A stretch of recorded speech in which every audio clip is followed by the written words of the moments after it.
We videoing this. He was messing with the cameras up there. Oh, okay. I don't know if he's on those or not.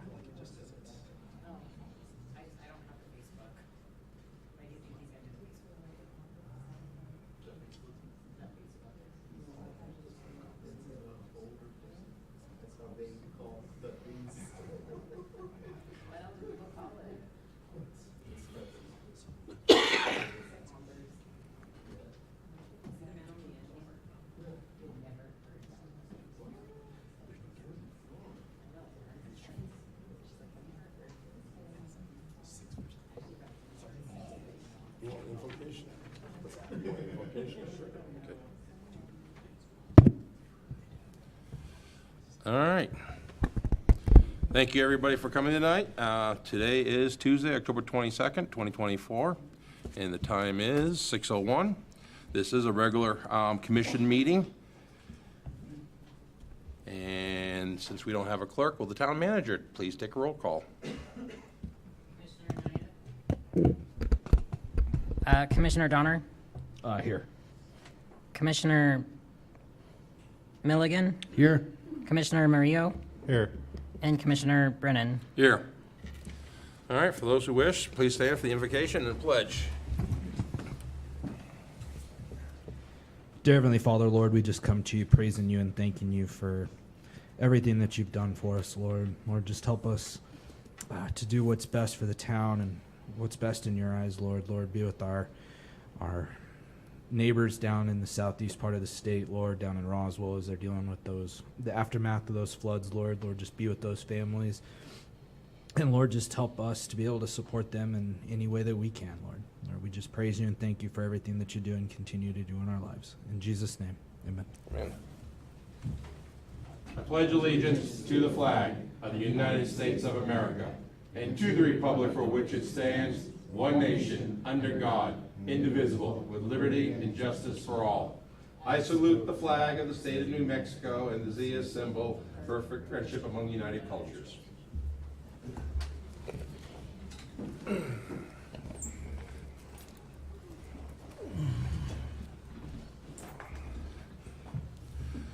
Okay, are there any objections to the agenda for tonight? Hearing no objections, the agenda is approved. May I have the list for public comments?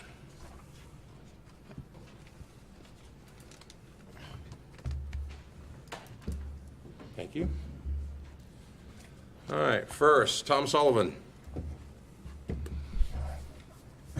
Name and address, please.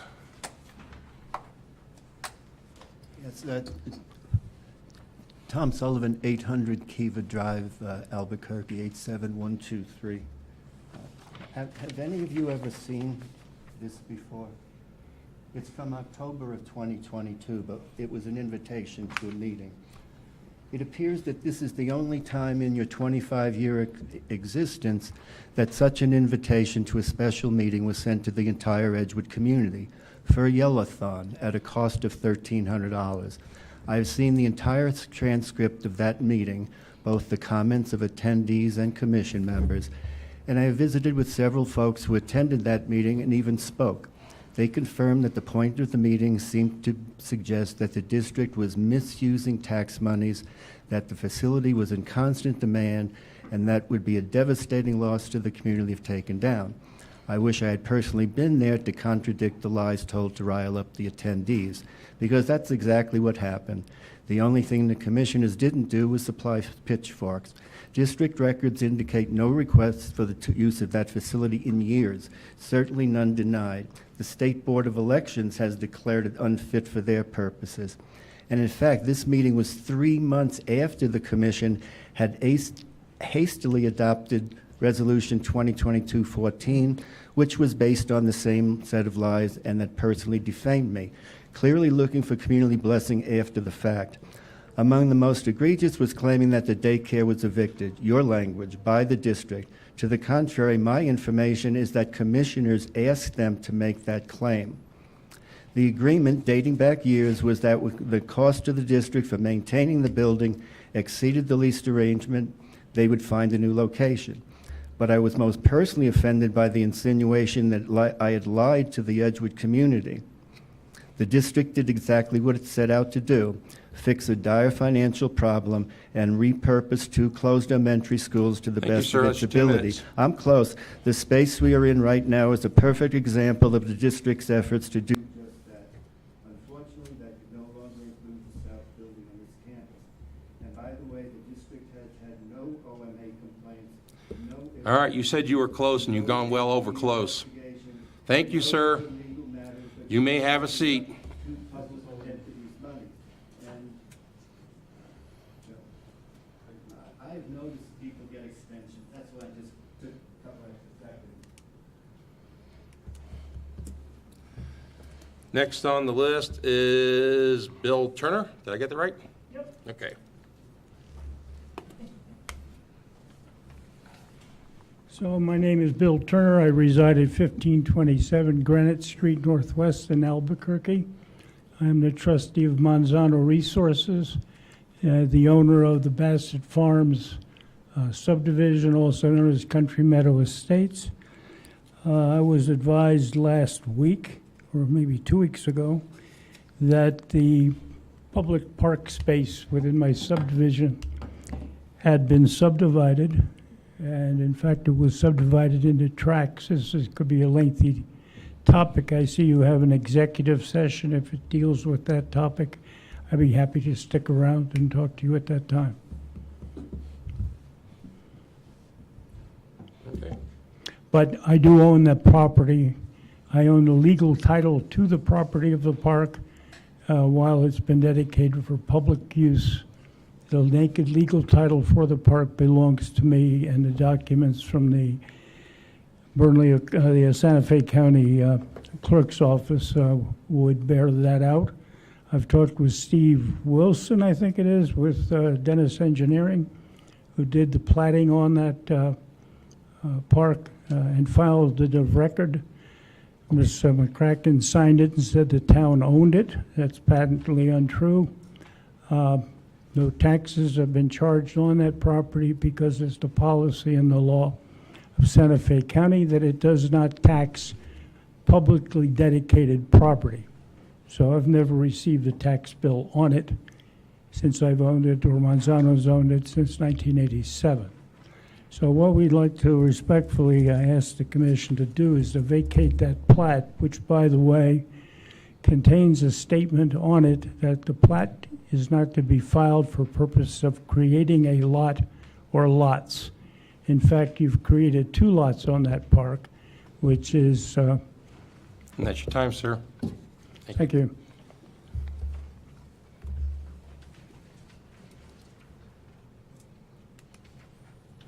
Cheryl Hubbards. Name and address, please.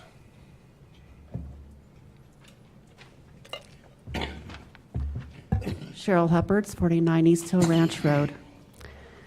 A hearing took place on October 8th in Santa Fe. That hearing is the town of Edgewood against Eugene Bassett and Joe Bassett, who is on hospice right now. What is really sad is that none of you commissioners attended that hearing. I think it's important, commissioners, that you begin to know the people that you're suing, to see them. It's important to see people face to face in person. And it was not available video conferencing. They're actually real people. The judge that oversees, that saw this hearing, and I watched her in a hearing before, appears to have already made up her mind. She doesn't pay attention to what's being said, looks down at her desk. I want you to really consider whether justice is happening in this lawsuit.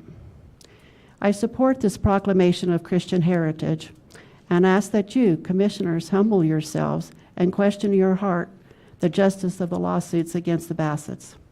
The amount of money that has been spent on legal fees could have put sewer lines somewhere else. The public doesn't know the Bassetts donated the land for the lift station, a fair trade, in my opinion, when the quote for the land across Cactus was $25,000. Other businesses have benefited from the sewer line through the years, such as a business along Old 66, without having to pay other than to hook up. It seems disgraceful to try to destroy a family. It is one thing to sue an entity like the school, but a whole other thing to go after individuals. I'd just like you to think about putting yourself in their shoes and what that would be like. And on another note, concerning the school, Commissioner Morito, you have stated you're kind of an expert in constitutional things, and I would like for you to really investigate it, whether it's constitutionally okay for one public entity to attempt to take property from an MESD, another entity. Your time's up. Can you wrap up real quick? Okay, thank you. Okay, thanks. Mark Mole. Name and address, please. My name is Mark Moe. My address is 9 Los Cedros, Sandia Park, 87047. At the last planning and zoning meeting, I'm sorry, on the 29th, or the 19th of September planning and zoning meeting, a Campbell Ranch minor subdivision was presented for a pre-review. At the most recent planning and zoning meeting, Sir, was this about the changing for Campbell Ranch and the property up there as far as the? no, this is a procedural thing I'm really asking, because the document that was submitted had the words final plat on it, yet the subdivision ordinance says that there needs to be a preliminary plat, a review of that plat, and then it goes to a final plat. And I'm trying to understand where we really are in that process. Okay, that's still in the hands of the planning and zoning. That hasn't come to us yet. Okay, but it is on the agenda for today's meeting as part of Brad's September report. And what I'm trying to say is there was not a formal review of that document, okay, to which we're knowledgeable. Manager Hill? So this is an open matter and should not be heard by the commission.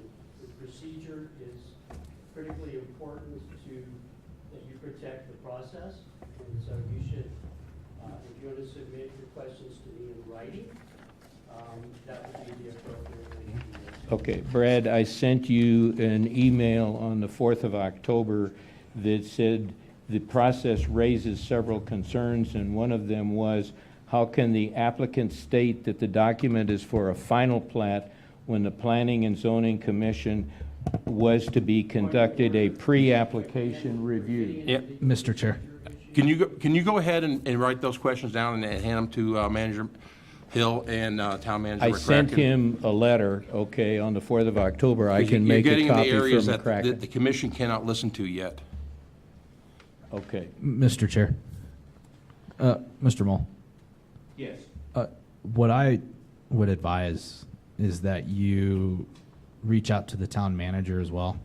Schedule a meeting for you to sit down Okay. with your questions with her and Director Hill, and see if you can't get your questions answered.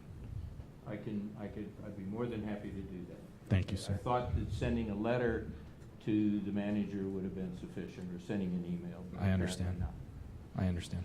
Thank you. Okay. All right, next is Linda Hawley.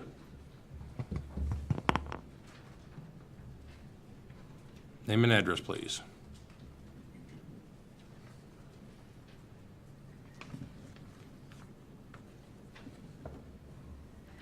Linda Hawley, 26 Vista Cerritos. I wanted to let everyone know that 2 different agendas were posted for tonight's meeting. We've got this one that was posted on the 18th, which was Friday, and we've got the current one that's up there today, and they're different. The current agenda includes a closed session, whereas the original one did not. According to Open Meetings Act Compliance Guide, the agenda must be available to the public at least 72 hours before a meeting. This was not the case with the current agenda. This type of administrative carelessness, either intentional or not, should be marked as amended and dated. I believe the closed session should not occur tonight because it was not posted in the proper time frame. The public deserves better from all of you. And where's the transparency?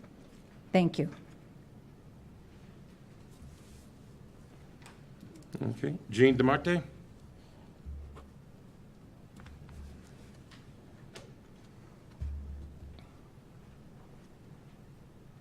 Name and address, Jean DeMarty, please. 45 Rainbow Road. I am so angry and disgusted in all of you who voted to move the voting over to Municipal Way.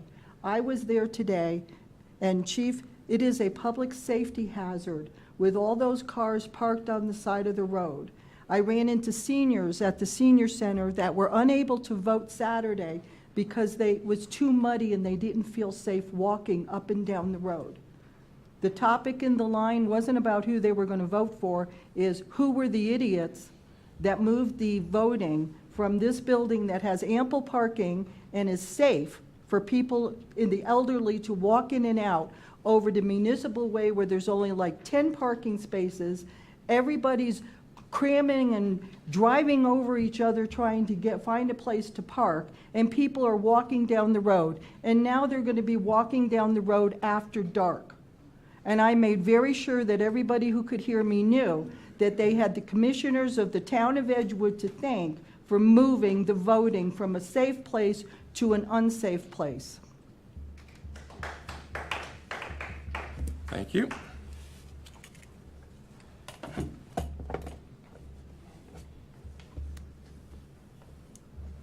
there anybody else in the room that wishes to make public comment? I inadvertently took this sign from here, the one about saluting. Oh, go put it back. And I do have copies of some of the materials that were just, I'm sorry, sir. Sorry. All right, so now we're up to the consent agenda. Are there any changes to the consent agenda?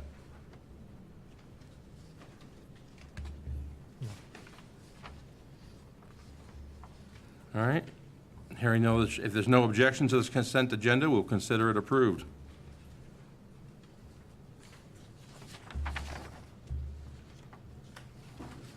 All right, we'll go, that brings us to matters from the commissioners, and we'll start off with Commissioner Milligan. I'll go ahead and pass this evening. Okay, Commissioner Murillo. I'll pass. And Commissioner Nye is not here. I am also going to pass. Commissioner Donner. Okay, that takes us to matters from the chief. Lieutenant, you're here for the chief.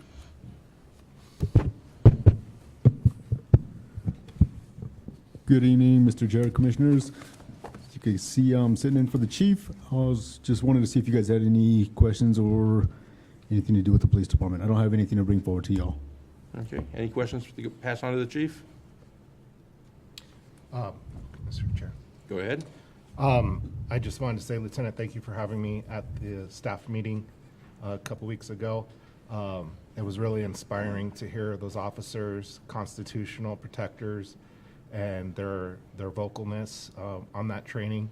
And so it made me really proud and actually made me feel a lot more secure in the town of Edgewood, knowing that we have those types of men and women serving this community. So please pass that along to the officers. Thank you. Definitely will do. Definitely nice to have you there. All right, anything else? All right, moving along. Matters from the town manager. Commissioners and fellow public, I have a couple of updates for the clerk. We are all in Clerk Institute training this week, but she said the check report will be at the next meeting for what would be for this meeting and the next one. She just want to be here for any discussion. And then Community Liaison Linda Burke had reached out to me about some alternate dates for the December meetings. We didn't know if people would be out of town for December, but one of our meetings falls on Christmas Eve. And so we may want to look at moving those. I don't know if we want to decide that today or in November. And then to address the agenda issue, I'll look further into it, but the only email I have for the agenda when it was posted was Friday at 5. I believe the commission all received the one that's presented tonight, but I'll look further into that issue and work with the clerk on that to see what we can find, why two different ones exist. But other than that, So was the one that was posted online Friday the wrong one? no, that one should have been correct because the only one that was posted was on Friday. That's the last one I see is Friday at 5 p.m.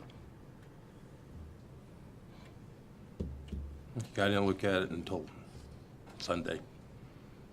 Was it Sunday? Yeah, I think it was Sunday. But yes, I'll look further into it and work with iCompass to see if we can track that. Yeah, because the question is if that original one was not showing the closed session, we have an issue. Correct. So I'll look into it. Miss Holly, do you have a copy?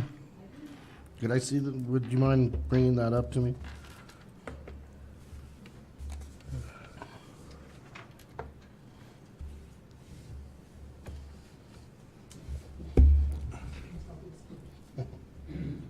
This is the first one, there's no closed session on it.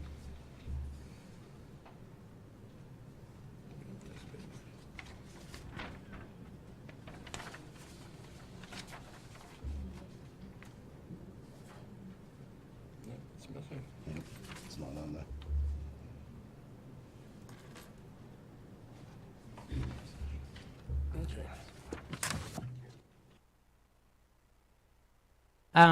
Mr. Turner pretty much said everything that I was going to update you on for the closed session, so it's not necessary. So we don't have to go with it if you don't want, but that was really what I was going to update you on, is everything that Mr. Turner had contacted me about last week. Okay. And I did reach out to a legal team for that.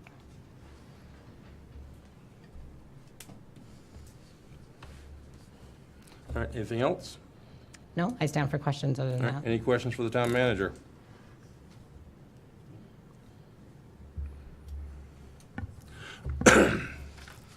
All right, discussion and action items, presentation of the area. And that's the Albuquerque Regional Economic Alliance. So that's Danielle Casey? Danielle, yeah. Good evening, members of the commission. First of all, it's a pleasure to be here. It's really amazing to have been working with Edgewood for a little bit of time now, and I'll give you some updates on how we've been interacting recently. And I hear that I am hopefully not to be aggressively lengthy. I've heard that from PD, so I'm going to be really careful to get you through this information quickly. But it's always a pleasure to be out here. Danielle Casey, I'm the president and CEO of the Albuquerque Regional Economic Alliance. So I'm going to tell you all a little. Look at that, the clicker's working and everything.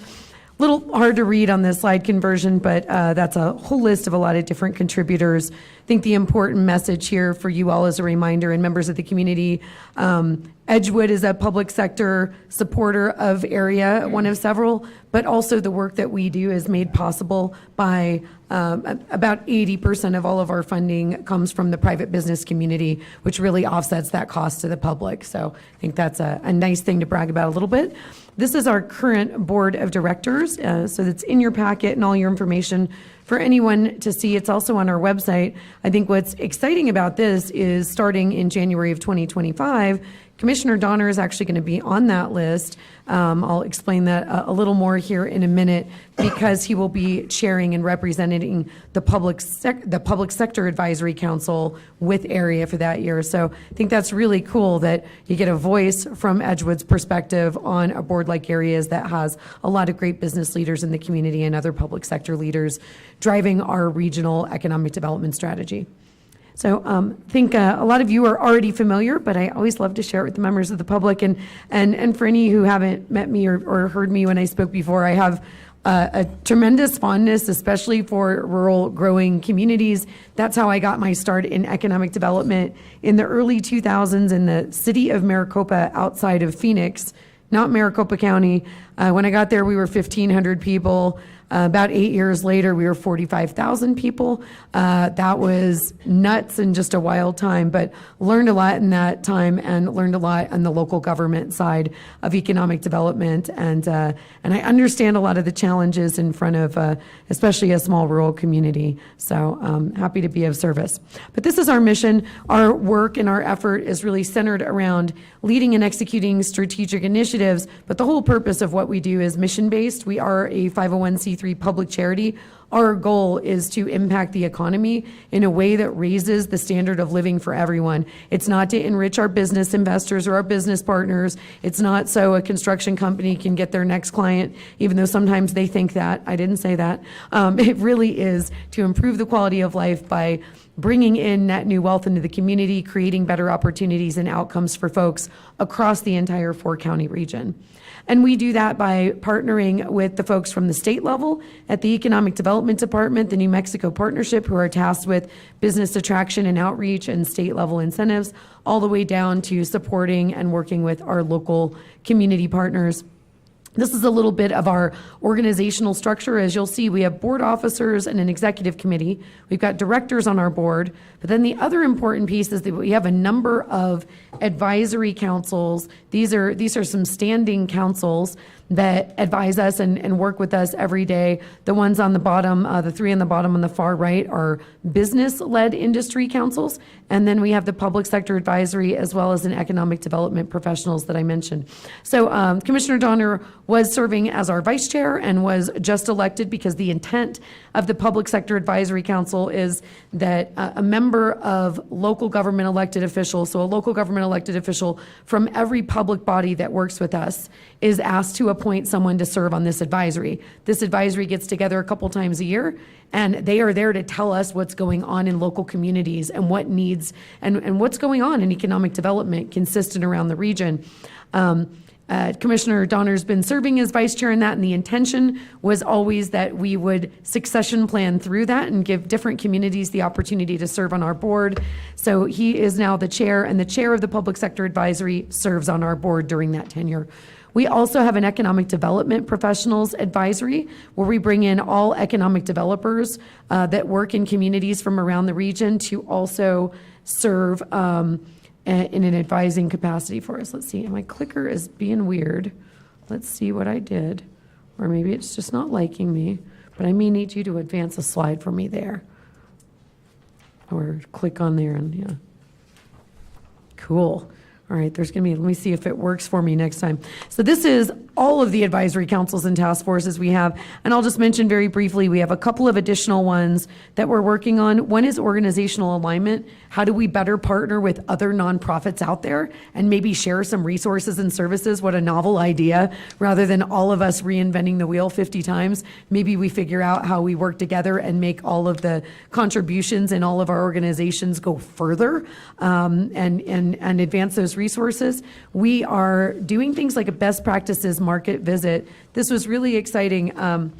What this meant is we had leaders from the highest levels with the University of New Mexico going to visit with Arizona State University. If anyone's familiar with Arizona State's trajectory and growth and what they've done, I would actually say that that university sees itself as responsible for driving the economy of Greater Phoenix. And in the last 20 years, they've changed that economy tremendously in a way that is really unbelievable. We were very similar in Greater Albuquerque to Greater Phoenix probably in the 90s, at least a lot more similar than we are now. And the work that they've done to change that university to now be the largest output or the second largest output for engineering students, even just in the last 10 years, is tremendous.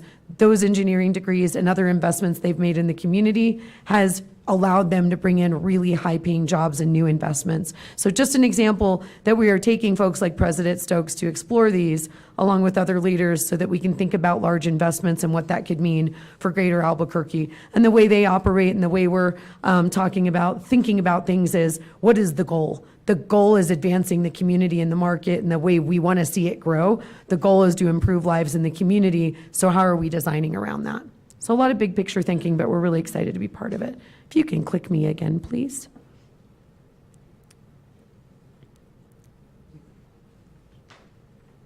Awesome. And this is just a little bit about our high-level strategic plan goal. You can hit it one more time. Overall, our strategic plan is centered around a couple of big buckets. And the whole purpose is when we looked at the region and our economic growth over 2015 to 2020, it was actually much slower than it was back in the 1980s. That didn't make me very happy, didn't make our board happy, as it shouldn't. So we've designed a strategic plan around a couple of things, really building an external brand and doing more outbound business development work, bringing in talent to the community and also attracting new talent, but working on workforce development in a regional way. Breaking down barriers to regional competitiveness, you'll see more of this in some of the slides and other things that you've probably heard in the paper with us talking about, which is site readiness and the need for state level investment and opportunities to really grow public infrastructure investment, but also the ability for public infrastructure investment. So hopefully that's something exciting that could be of assistance and should be to communities like Edgewood in the very near future. If you can click me, please.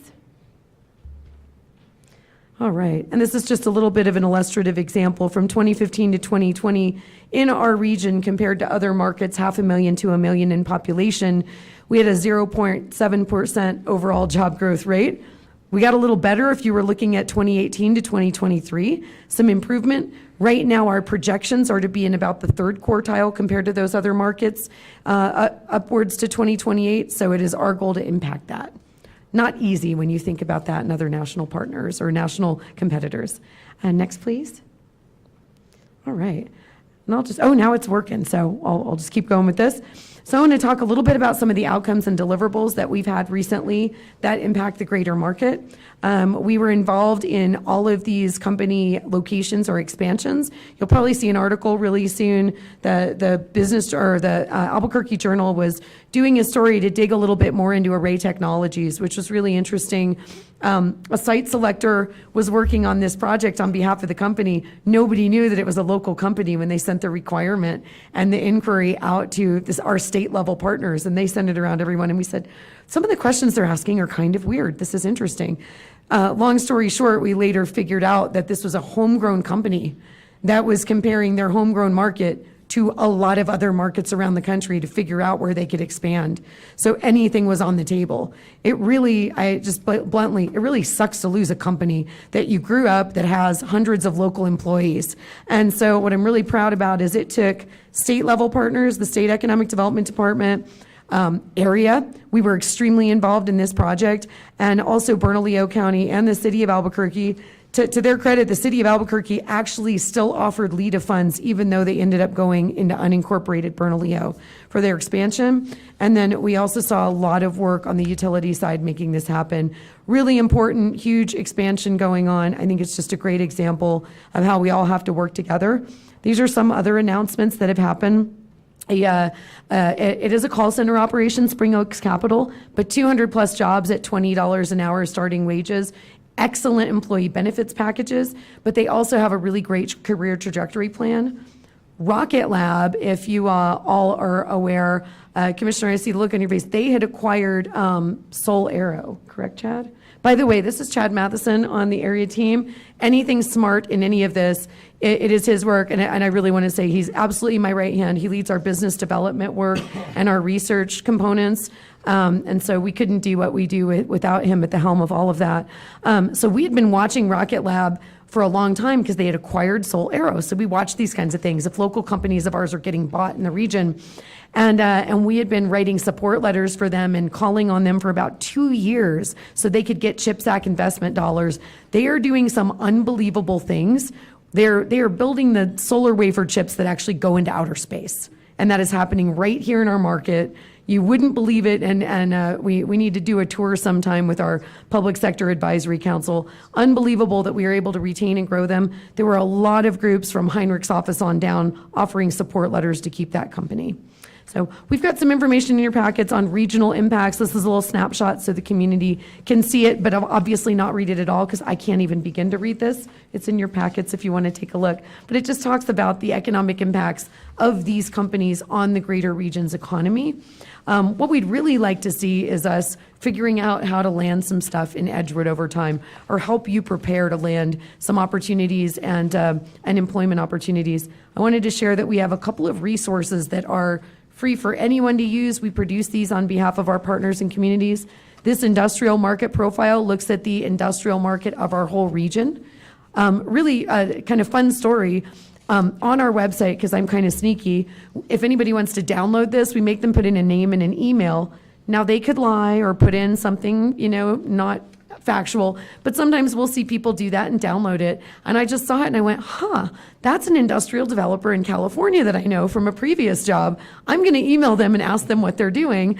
And it was really great. We got a response and they said, well, we actually own a building that Blue Halo is in at the Sandia Science and Tech Park. We're interested in investing in more property and buildings in Greater Albuquerque and also working more on military applications and with the military base. So just a great example of why reports like that matter, because they were looking up data. So we're going to bring them out and have them tour really soon. We do a lot of other in-house reports and publications, things on business incentives, aerospace and defense, bio-life sciences. And for anyone that wants to know what we've been up to, what we've accomplished, what we've done lately, if you feel like you haven't heard from us, we publish quarterly reports that are on our website for anyone to see. We just published our Q3 for 2024, so you can check that out. And it's in our board packet materials that Commissioner Donner gets to check out, so we send that to them. I am a little bit of self-bragging here, but I do want to share, and I think this is important. You want to have a best-in-class organization working for you and on behalf of your community. That's my feeling. We are the first internationally accredited economic development organization in the state of New Mexico and the 79th only globally. And we're also accredited through the New Mexico Economic Development Department. What this means is third-party peer reviews of other experts who have been doing economic development for decades and have a lot of stars behind their names come and look at all of our materials. They look at our financials, our marketing plan, our strategic plan. How do we treat a client when they come into the community? How do we work with all of our community partners in a fair and equitable manner? And that's how we get those recognitions. So wanted to share that. We're working very hard to make sure that we are best in class in the work that we do, because that's how we're going to advance the economy. We picked up a couple of awards this fall as well. Happy about that. And this is a little bit of an update on our pipeline. So this is always something important. Great, that's cool, but what are you all doing to bring companies in? Who are you talking to? What are you driving forward?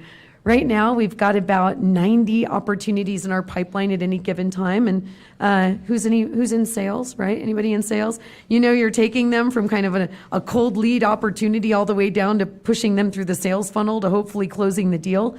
This is where we have them categorized in stages right now.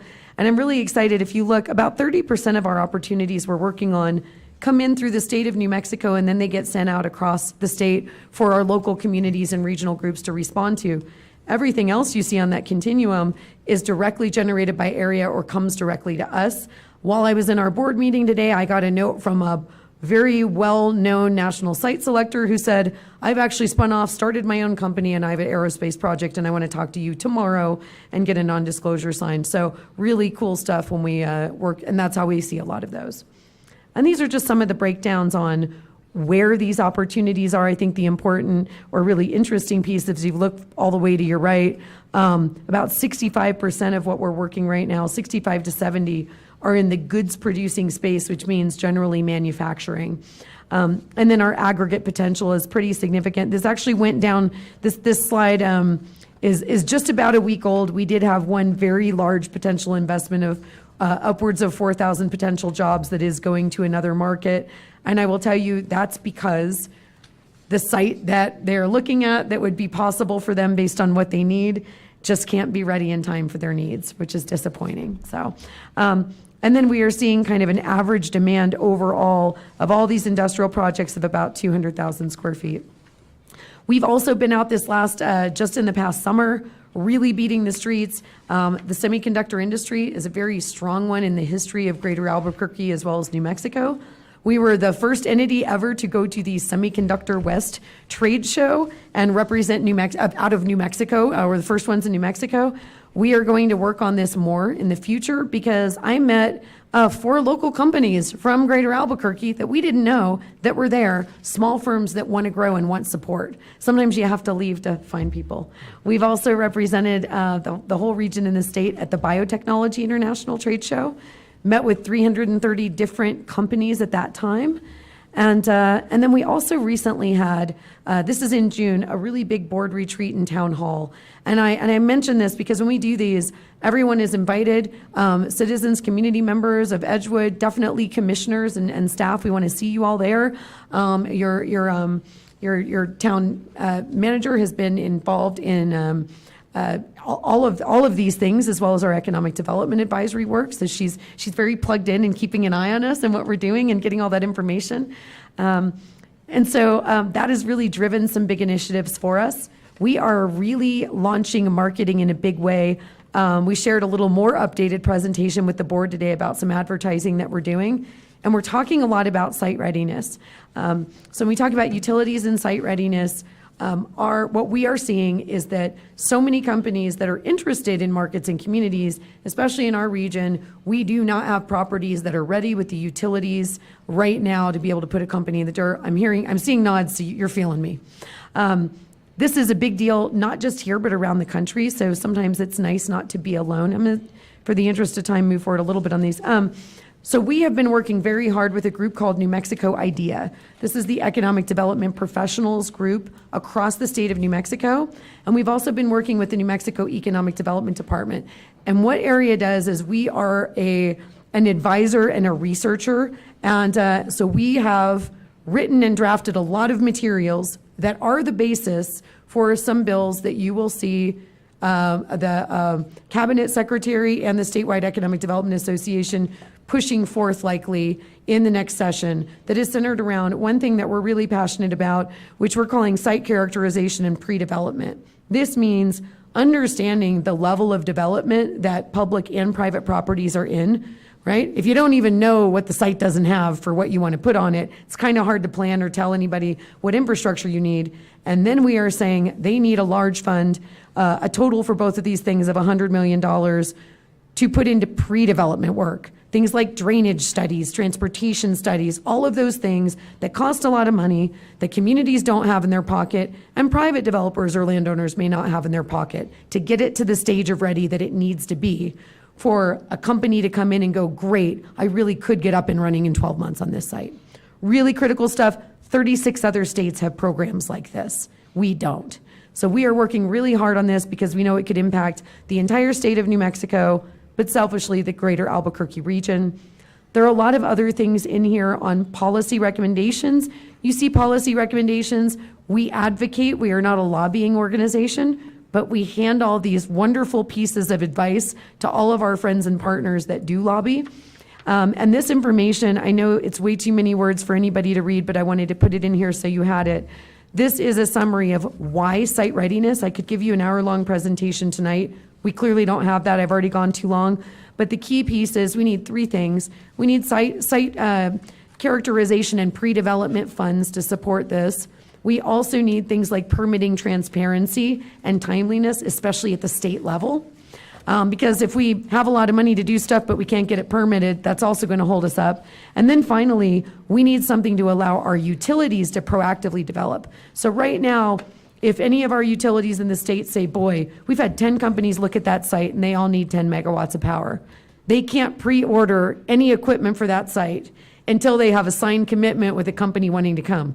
No company is going to sign that commitment if they can't get the 10 megawatts of power for 5 years. So we've got a disconnect. So we were trying to figure out ways like long-term, very low-interest loans that maybe wouldn't affect ratepayers that would allow them to do this in certain circumstances. So pretty cool stuff.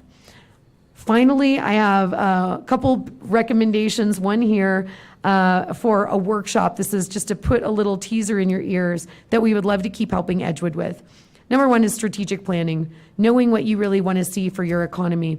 We have a lot of data sets that we can help you with there. A lot of the work, as you all know, is the community and public outreach and really understanding what the community wants. So that's the piece that data can't tell you, right? So would love to talk about that. And I think, even work with you all and talk to your advisory council on maybe there are some GROW funds or other grants from the state that you could go after that could help with that. But also let us make it cheaper for you with the data we already have. Sites inventory, we'd love to know what properties you have, whether they're marketed or it's just, hey, I know these guys would be interested if there was the right opportunity. We need to know about that. Otherwise, we won't be able to put it in front of client or even think about site readiness for it. Use our regional marketing. We do have a landing page just for Edgewood on our website. Please send us material. We would love that. We want to represent your community the right way. And then I know that healthcare is something you all are thinking about. In my first community, I went through this. It took us a number of years, and we worked very closely with the hospital, but I did put the first healthcare facility, Banner Health Medical Center in the city of Maricopa. Took a lot of negotiations and incentive. It was tough in that first community, and we were growing pretty rapidly, but would love to talk to you all offline or in a workshop about just any advice you need. I would definitely recommend a needs assessment for healthcare and an economic feasibility, and then working on that material and taking it to the healthcare providers and starting to shop it out and educate them. Because if you can make the case that maybe we're not ready today, but we know that at this certain population or in the near future, or maybe you do need it today desperately, they need to see that information because they are very data-driven when they're thinking about those things. And then finally, this is just one of my favorite reports that I encourage you all to read. It's free, it's out there, the QR code's in your packet. I took this to my first city council when I was a young economic developer, so it's a little bit of an old report, but everything stands true. What's the role of local elected officials? All of these 10-point things. It's a very easy read, but it's a great primer. And we have a couple of events coming up. But one thing I wanted to show you that's the most important that I think is great, if the community has any funding or otherwise, there is a basic course for economic development. If you have legislators that you talk to, we would really love them to learn about economic development as well. And we have a special session training course happening in Santa Fe, first couple days in December 1 through 4. It's the training class that economic developers go through as their introductory course to being a full-time economic development professional. I think if we could get everybody that kind of education and that baseline training, we could really be moving the needle in economic development in New Mexico. Thank you. I know I took an excessive amount of your time in the community's time, so I just want to share my gratitude and thrilled to be partners with you. Thank you. Anybody have any questions? No questions, but thank you, Danielle. Pleasure. Not for me, anyways. I have heard a lot of this. No questions. Thank you for your time. All right, thank you. That was much appreciated. Wonderful. Well, we'll expect that Commissioner Donner is going to be bringing back a lot of ideas and Yes. information and updates for you also. Yes. Great. Thank you. Thank Have a you. great evening. Thank you, Daniel. All righty.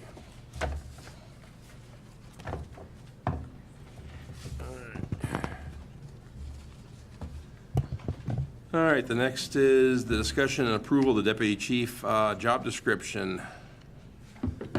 Manager McCracken. Commissioner Brennan, or Mr. Chair, thank you. This was brought to my attention. The chief and I have discussed this. We have a few questions. I know this was something that came up from the commission of something they would like to do. The questions the chief and I want to know, because we did get this job description, but is this going to be a permanent position that will stay on the org chart going forward? Or is this something just in the meantime to transition if the chief retires? Another question that we wanted to know is if this would be something like we've done with the finance manager where she's a deputy treasurer, if we just want to add this in addition to another position. Those were just a few things we had thought. We didn't know if a deputy chief was necessary, but may just be something to attach to the position. If we are going to do it as a full position, this is something we went over in clerk's school yesterday, is that is something appointed by, deputies are appointed by the governing body. So I don't know if we'd want to open it up, if it's a full position, full-time, separate position, open it up for interviews. Mr. Chair. Commissioner Donner. So I've been doing some research on this. We can go either way. We could make it a fully permanent position, or we could make it not a temporary position, but a transitional position.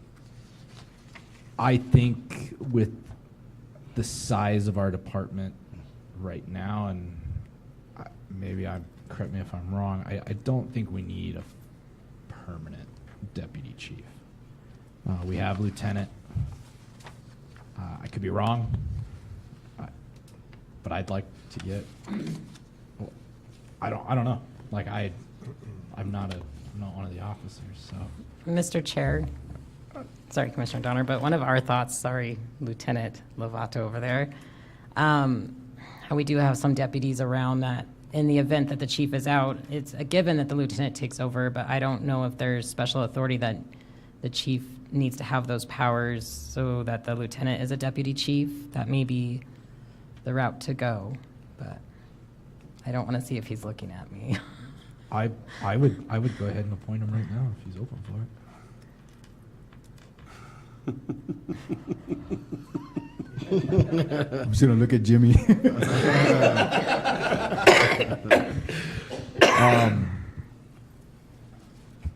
I just don't know. That's a really good question, and I think something that I don't know.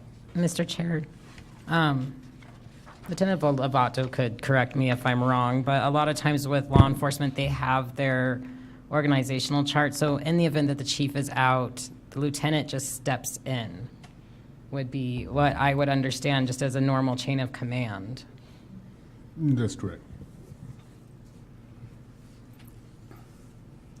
Yeah, because I tend to agree, we don't need a permanent deputy chief. Maybe in another 10 or 15 years. I think if we doubled our size, maybe. I don't know. Like, Mr. Chair, Commissioners, just from my perspective, if we add a deputy chief as full-time, and this is just speaking from my perspective, my opinion, if we add that position as a full-time, we're going to be a little top-heavy. Now, if it's a transitional thing to try to get somebody to learn the chief's role, and it's a temporary, once that transition happens, I could understand that. But we're gonna be top heavy as far as command staff to police officer ratio if we go full time with that.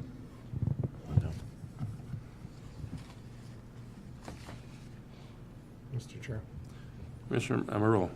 Lieutenant, so what is your opinion on temporary versus permanent? I know you said top heavy, but thinking long term, thinking about the growth of the department, does temporary make sense at this point? Or does permanent make sense to start developing and training for that person to eventually potentially take the role of chief at some point? Once again, just strictly my opinion, short term, I think it'd be perfectly fine. Generally, you have almost like a 5-to-1 command to officer ratio. If we pass this position, would be closer to almost 1 to 1.5 command to officer ratio. So would be really top heavy. Be about pretty close to that. Long term, I think we still have some more growth before we actually need this position full time. We just got some more police officers, which is where we needed to grow, and those are the areas that we need to have more officers on the street, so we have more patrol. I know earlier was discussed the backups on Municipal Way for voting. We have officers responding to call. We generally have 2 patrol officers on shift. Those guys are responding to calls. We get more patrol officers on the streets. We can actually break off somebody to handle other issues like traffic backing up, school buses, stuff like that. And so if it was temporary and interim for a transition period, and say that person wasn't selected, would they just go back down to where they were originally? That would be a decision for you all to make.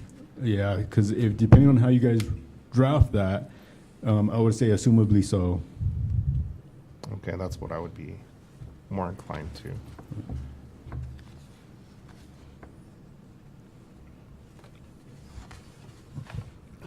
I mean, as far as the job description goes, I mean, it's great.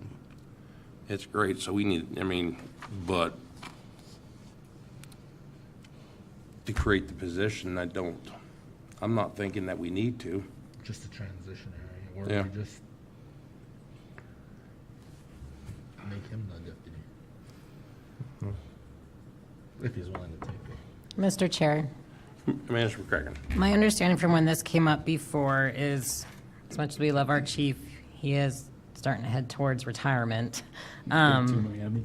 He does want to go to Florida. And my understanding was this deputy chief role would work hand in hand with the chief in the transition. In my experience, the lieutenant works hand in hand with the chief quite often.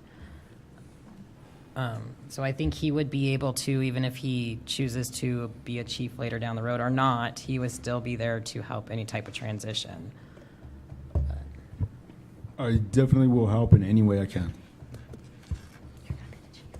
All right, so I guess, I mean, the decision is, one, do we want to go ahead and approve the job description? Because approving the job description does not mean we're hiring a person. We have the job description on the record. So what would be the pleasure of the commission? You have a thought? I have lots of thoughts. Some of them I can't let out.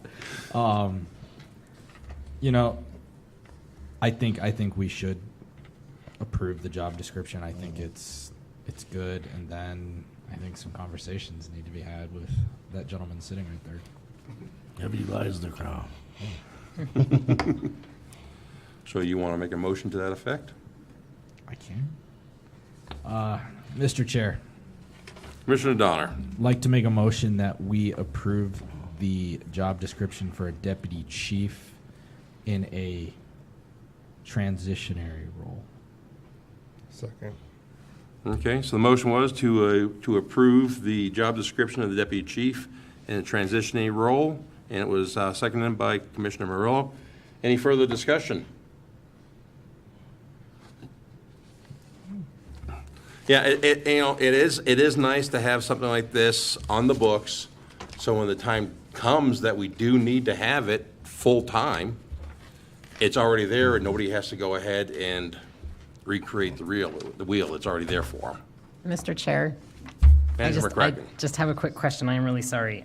Because it's approved as a transitionary role, so the idea is that this will be ready to go when the time comes to transition the chief out? Correct. Okay. Yep. Yep. When a candidate has been Selected. selected.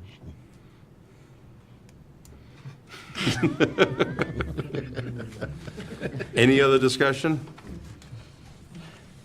All right, all in favor? Aye. Aye, any opposed?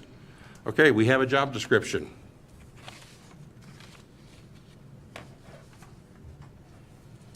All right, that takes us now to discussion and action to appoint Linda Austin as full member to the Edgewood Parks and Recreation Committee. Mr. Chair, Manager McCracken. we did have someone who had to resign from the Parks and Rec Board recently, and this individual is to take their spot. I don't know, Jimmy, did you have anything to say? Is she here? Lauren Aston, did the commission want her to come up to give a few words, or? Yeah. Yep, that's what I was going to ask. You want to come up and introduce yourself? And Hello.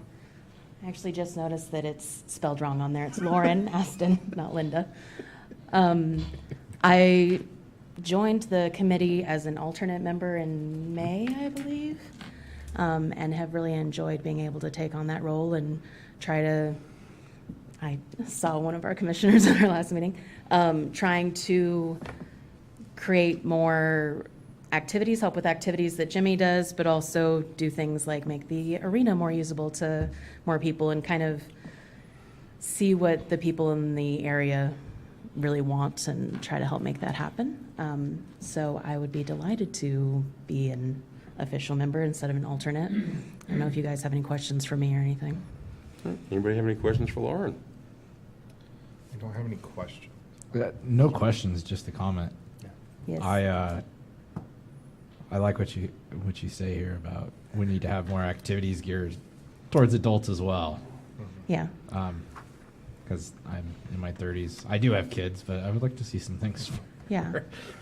I feel like I moved to Edgewood in 2018. I had lived in the area a long time ago, but moved back in 2018, and there was stuff, you know, every now and then that happened. But I feel like COVID shut down a lot of that, and it's been hard to kind of get things re-ramped up. But I also am pretty involved in the horse community as a photographer, and a lot of people really, really, really love the arena. And it's every time I talk to somebody and say, what do you think? They are like, oh, we love it. And then you go, okay, but more. They go like, yeah, it needs this or that, or this would be good, or that would be good. And so I'd like to be able to work on, you know, getting that taken care of, managed a little bit better, currently managed by the county, as well as just more activities for younger adults, as well as the horse community and just people who live in the area. Yeah. So, Well, thank you for your willingness to serve. Mr. Chair. All right, Commissioner Murillo. My comment is it was fantastic to meet you a couple weeks ago, and the ideas that you were sharing of the equestrian center and the possible networking and the neat ideas that can be a part of this community. I really appreciate that, and you're definitely a big picture, big thinker, and I really appreciate that. So Thank you, I appreciate that. Thank you for sharing those ideas. Mr. Murillo, you need anything? No questions. Okay. And I just want to, show you my appreciation for, wanting to step up. It's always important for people to step out of their comfort zone and get into a little bit of the public life. Sometimes you like it, sometimes you don't, sometimes it's a blessing, sometimes it isn't. Yeah, but if you want But to see it's something always change. appreciated. Yeah, I feel like if you want to see things happen, you need to get involved, so I would like to be able to do that more. Okay, Thank you. Thank you. thank you. Mr. Chair. Commissioner Murillo. I'd like to make a motion to appoint Lauren Aston as a full member of the Edgewood Parks and Recreation Committee. Second. You both said it at the same time. Who wants to take credit for it? All right, we'll have, so it's motion by Commissioner Murillo to appoint Lauren Aston to the Parks and Rec Committee, and seconded by Commissioner Milligan. All right, any further discussion? All right, hearing none. All in favor? Aye. Aye. Any opposed? All right, unanimous vote. Welcome aboard.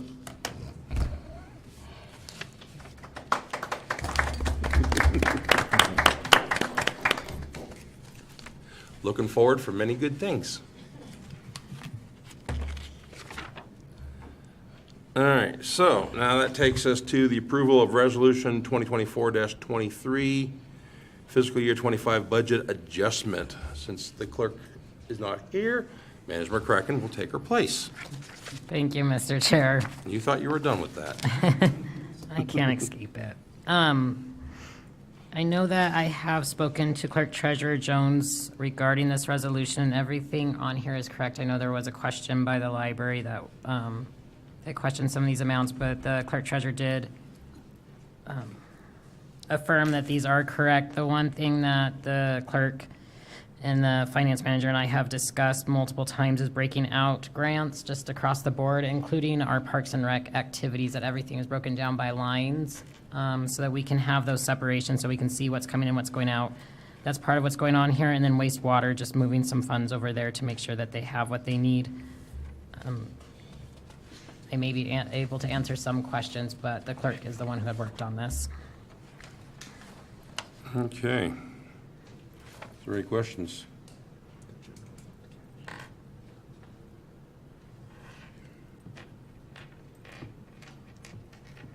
Commissioner Donner? Just give me a second. I lost my train of thought. Okay. Mr. Chair. Commissioner Donner? All right, so the 300,000 that is being transferred from the general fund to wastewater cash, was that already allocated towards wastewater, or was that, Mr. Chair, this would be allocating the funds over to wastewater, so removing it from general fund over to wastewater. We generally move the funds later in the year, but the clerk treasurer is trying to stay ahead and make sure that there's enough funds for the wastewater. okay, so that would be from that $500,000? Mr. whatever Chair, that wasn't, I don't believe it's from the $500,000. It's pretty common that towards the end of the year, historically for the town with the budget, they move over funds to cover some of the wastewater where the utility billing isn't covering it. okay. That is my understanding. Just- Okay. All right, let's see here.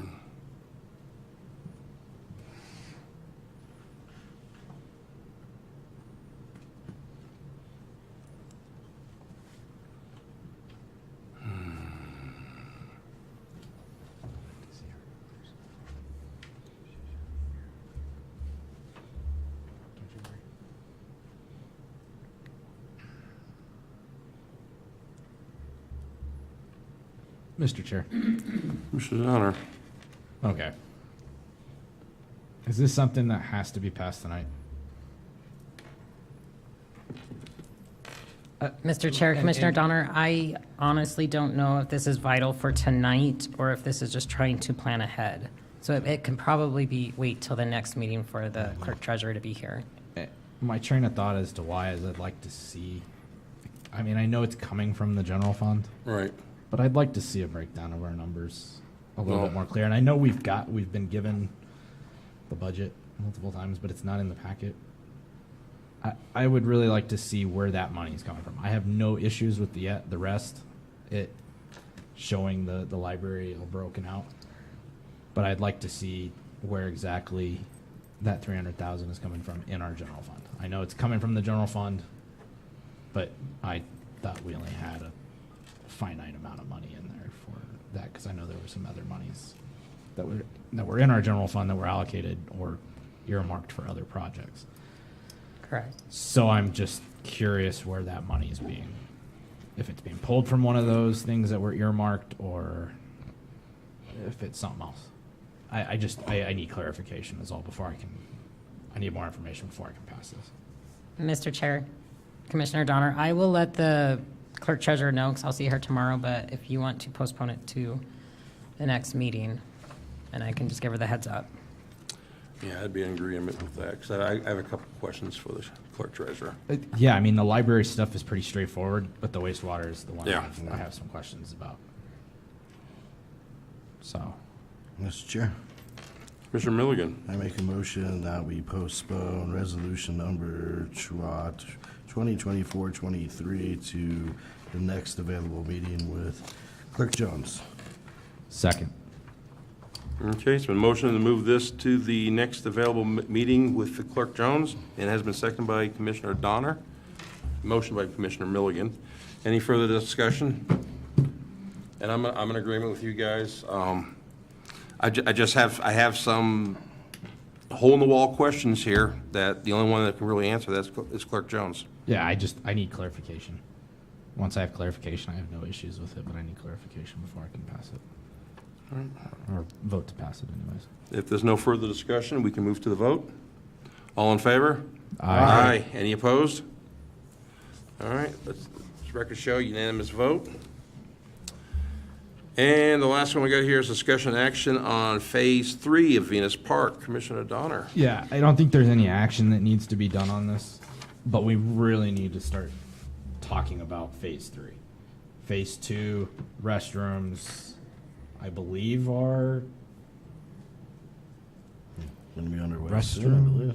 Mr. Chair, the restrooms have been approved by the state, because we had to go through state engineering. They're working on building the pad and getting the pipes and everything, all the plumbing and so forth, and septic tanks. I know that they were going to schedule a time to meet with Manager Hill and Manager Martinez and to start planning where we're going to do our landing pad. Okay. Is that something that can be done? I mean, roughing and pipe and everything is something you can do in the winter, but you can do that in the winter. Or are we going to wait till the spring? Can be done in the winter? Can. I think they were, I Mr. don't know Chair, if it should. I believe they were planning to start in the next month or so. I'm sorry? I believe they were planning to start in the next month or so. Okay. Ears are getting old. Okay. And then the fields are going to be done in the spring. Do you want to put a couple of I just think it's- workshops on the schedule? Yeah, I would like to, and yeah, we can just do them before a meeting. Yeah. But I think we really need to start getting some of those ideas out there, come to an agreement, so that engineering can start on whatever XYZ things we want to see in the next phase of Venus Park. So while Phase 2 is being completed and wrapped up, Phase 3 is already in the works and started. I've had this discussion a little bit, but if we can get something done in the next month approved, it gives engineering enough time to start getting things designed and rolled out, and there's no lapse. You know, we got to be a little more forward thinking in what we're doing. A phased approach in Venus Park should be an easy one. treat it like a construction project, which it is, have different phases. You know, we're going to be we're phasing out and doing phases in a lot of other projects. Venus is an easy one. So let's start. We can get feedback from the community, feedback from the commissioners on what they'd like to see, because it's not just our decision. We want to hear from the public on what it is they'd like to see, because what I want and what they want might differ.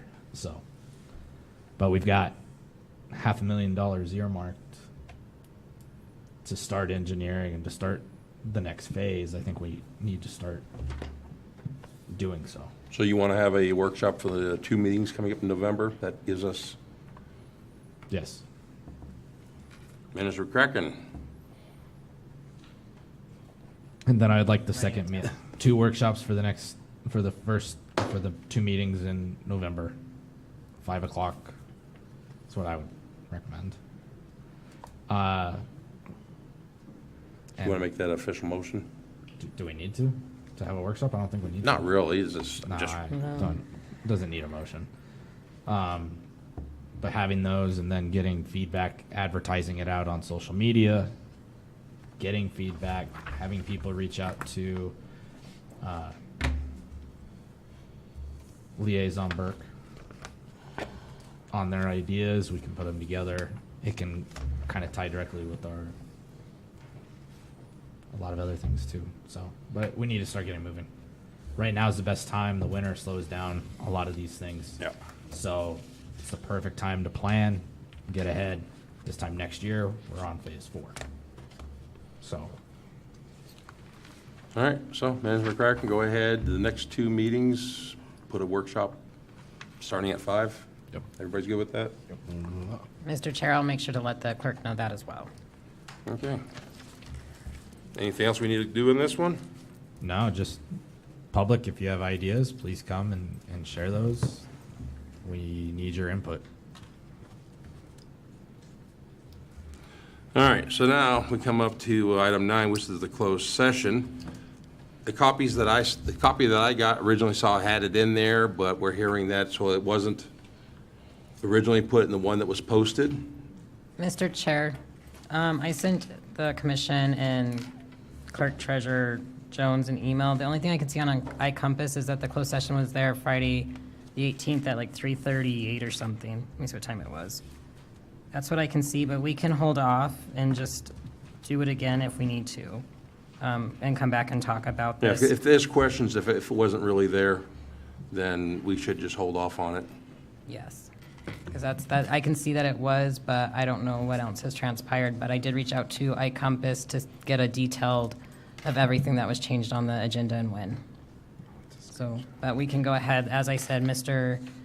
Turner pretty much updated the commission on everything that I was going to. It's the same information I received, and I had reached out to our land use attorney to see if we could discuss what's going on and get an answer as to what the proper path forward is, just that we need to probably hold off on this land swap until we get that figured out. Okay. So since it is on the agenda, I need a motion to remove it from the agenda. Mr. Chair, Mr. Milligan. I'll make a motion that we remove the closed session for this evening. Okay, it's been motioned to remove. Second. It's been seconded. Any further discussion on this? Just, I would like information on what happened Yes.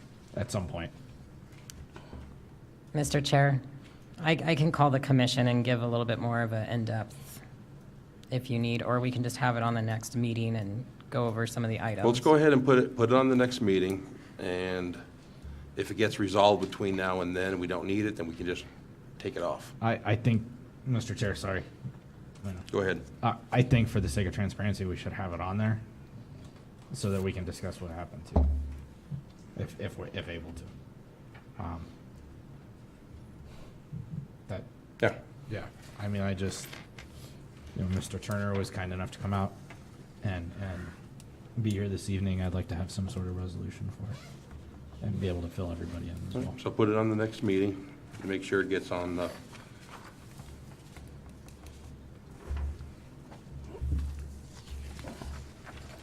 All right, so all in favor of removing the closed session? Do we have to have a roll call since closed session? Well, it's removing a agenda item. You're okay. But we're doing it. Okay. Just curious. Don't need a roll call? No. Oh, all right. So we're removing agenda item 9. All in favor? Aye. Aye. Okay. All right. So 9 is gone. All right, so let's see here. We've got.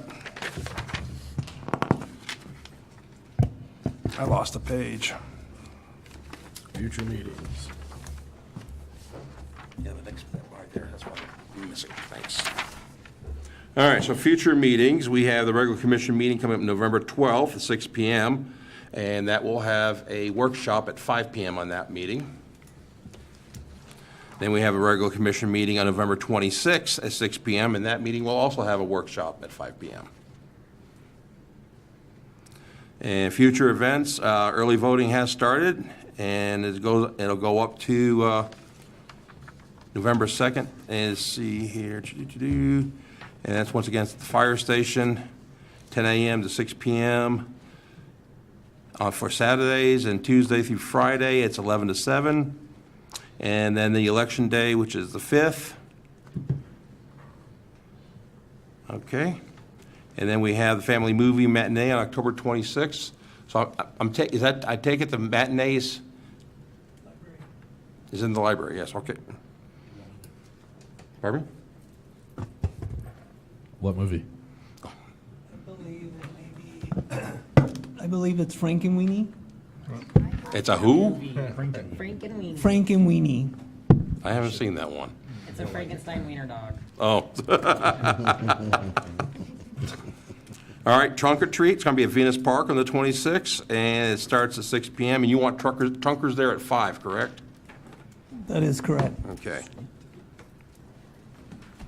So it's looking like it's gonna be a good, if it's as good as it was last year, we're gonna have a lot of people, so trunkers, make sure you're well-stocked. I know last year I had to make another run to Walmart and get more. All right, and then November 1st is the, is it Houston, or what's the proper pronunciation? Houston. What is it? Houston. It is Houston? Okay. 'Cause I've said it 2 different ways, and I've been corrected 2 different times, so it's. We got clarity. All right, so the dedication at Bachelor's Draw, following the dedication of Moriarty High School District cross-country meet, will be starting at the bridge. And that has been a long time coming. It'd be great to see that. All right, is there any other matters that the commission needs to hit? Then we are at Motion the to end. adjourn. I have a motion to adjourn. Second. It's been seconded. Can I raise a question from the floor on that item D? That's Don Houston's property and the bridge down Williams Ranch Road? What's the bridge that they, Where is the bridge exactly? right, it's over in Venus Park. There's a draw just north of Venus Park. Across Bachelor Draw. Right, which goes through Venus Park. It does. Yeah, Bachelor Draw is my north property line. And Don Houston was my neighbor to the north. And the road coming down towards that property runs along Ricky Parker's road, or property. Which side of the fence line is it gonna be on? well, the bridge is, if you look right out here to Venus Park, you know where the soccer field's at? And just look a little further off to the northwest, that's where the bridge sits, in section 16. That's all state land. Just south of the First Choice Medical Center and the fire station. State trust land. What's that state trust section? Right. Oh, okay. Yeah, Bachelor Draw runs along this. Yeah, it goes, And I've seen it running brim full. all right, all in favor of adjourning? Aye. We are adjourned. Oh, Time okay. I is marked that. 7:19. Okay, no problem, yeah, I have all my notes to give to Michelle, but I'll make sure she knows that. Transparency, okay, how that's gonna work. Oh, okay. Really disappointed.